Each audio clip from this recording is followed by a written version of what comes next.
Success అంటే ఇదేరా. తండ్రేమో గొర్రెల కాపరి, కొడుకేమో కాబోయే ఐపీఎస్.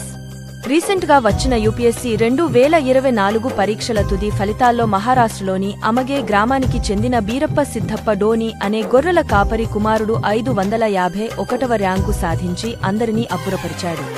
బీరప్ప తండ్రి సిద్ధప్ప తన బిడ్డలను ఉన్నత చదువులు చదివించాడు. తండ్రి కష్టాన్ని చూసిన పిల్లలు కూడా పెద్ద కలలే కన్నారు. పెద్ద కొడుకు ఏకంగా ఆర్మీలో ఉద్యోగం చేస్తున్నాడు.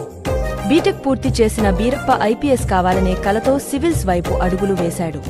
లక్ష్యం కోసం తనకు వచ్చిన పోస్టల్ జాబ్ వదులుకుని ప్రిపరేషన్ సాగించాడు. అలా ఈ ఏడాది 3వ అటెంప్ట్లో 551వ ర్యాంకు సాధించాడు. దేశంలోని అత్యంత కఠినమైన పోటీ పరీక్షలలో ఒకటిగా పరిగణించే యూపీఎస్సీలో ఉత్తీర్ణత సాధించిన బీరప్ప నేటి యువతకు ఆదర్శంగా నిలుస్తున్నాడు. చూశారు కదా బీరప్ప సక్సెస్ స్టోరీ. గొర్రెల కాపరి కొడుకైనా సరే చదువుకుని ఆకాశమంతా ఎత్తుకు ఎలా ఎదిగాడో. మరింకెందుకు ఆలస్యం, ఇప్పుడే ఇతని సక్సెస్ జర్నీని మీ ఫ్రెండ్స్ కి కూడా షేర్ చేయండి.